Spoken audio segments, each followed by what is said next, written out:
Hey everyone, I just wanted to talk a little bit about what the Times of Israel is saying about Netanyahu. In order for things to change in Israel and for them to come under a new monarchy after thousands of years without a king on the throne, something new has to come and something has to change. So even if they are part of the monarchy by coming under the Commonwealth of Britain, Benjamin Netanyahu could maintain his prime ministership and President Herzog could stay in power. I talked about this kind of in length in prior videos. And so this says Netanyahu should resign. He took Israel to the edge. The union chief threatens to join protests and calls for elections.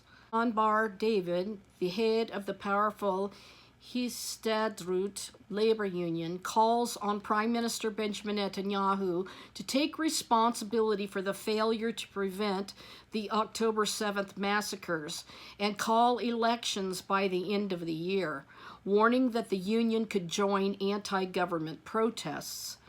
The Netanyahu government brought disaster upon Israel. Hebrew media quotes Bar David telling an event in the southern city of Beersheba.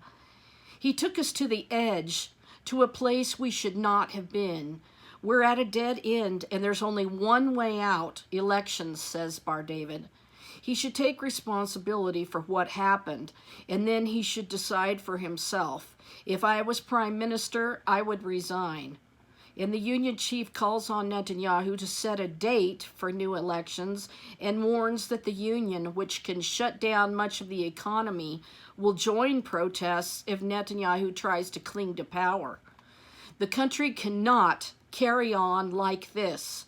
The state of Israel needs a restart, he says. Is that the Great Reset? Specifying that an agreed date for new elections should be set for the end of the year, December, and by then the war can be won.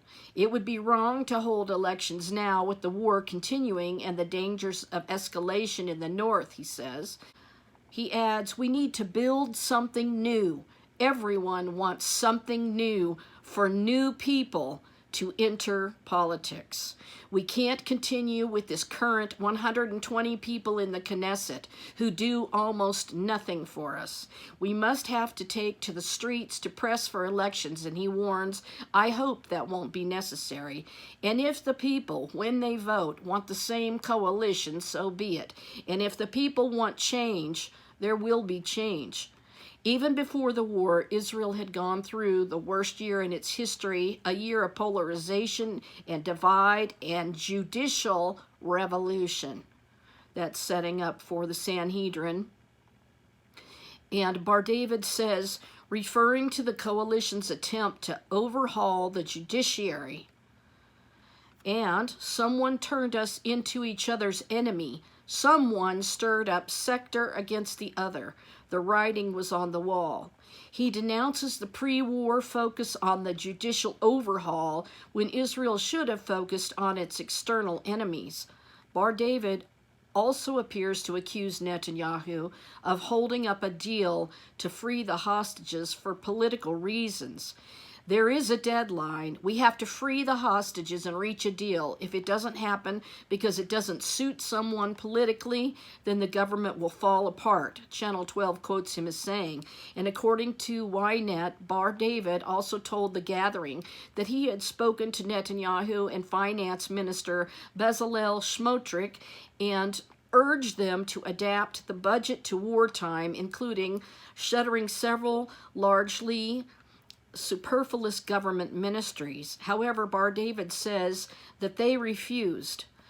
And so they're wanting new people to enter the politics. They're wanting something new. And what could do that but coming under the British Commonwealth that I talked about before? And you know, they trust King Charles III. They really like him, and he could broker the peace between the two factions.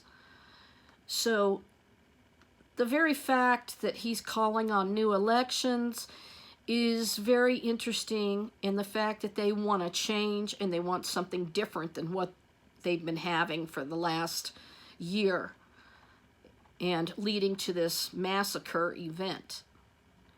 So I think it's all setting up for the whole situation with King Charles III and the Commonwealth. Whether Benjamin Netanyahu would stay as prime minister is, only time will tell. But it's really fascinating how this is developing, and how they're asking for Netanyahu to leave and to have something and new people to come into their politics. And of course, we know that the whole situation with these ultra-Orthodox members of the Sanhedrin that have been trying to get in the judiciary as the world judges, eventually, it's not going to start out like, instant. But all of these prophetic events, they don't just fall into place overnight like people expect.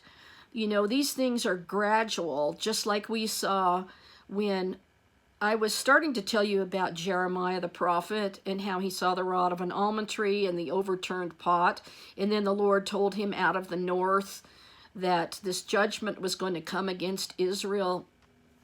And it didn't just happen overnight. It was a series of years, and people were taken to Babylon like a year apart.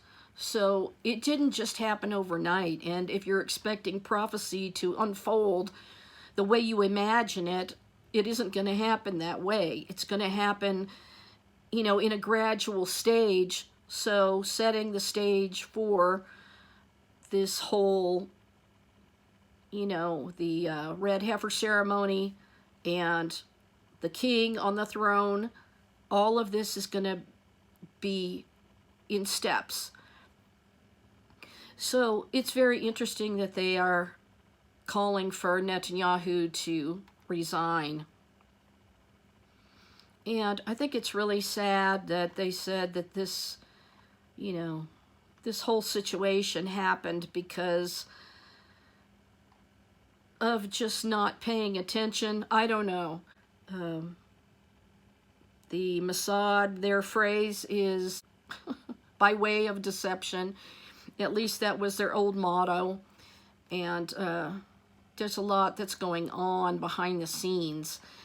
We have to remember that some of these people are involved in the WEF, and they want to get rid of the UN and put the 70 Nations Coalition with the Sanhedrin in Jerusalem with their king as the world leader, who will rule over the world and enforce the Torah and Talmud laws upon at least all the Jews.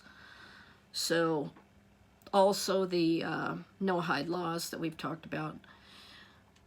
So this will be interesting to watch and see what happens. This is recorded on February 17th, 2024, and they're calling for him, Netanyahu, to resign and new politicians to come on the scene. Truly interesting times we're living in, very prophetic. So I just thought I'd tell you my thoughts about this, and what I see with prophetic events going on with this that we've talked about so many times in dozens of my videos. So anyway, I will talk to you later. God bless you, and we'll see you in the next video.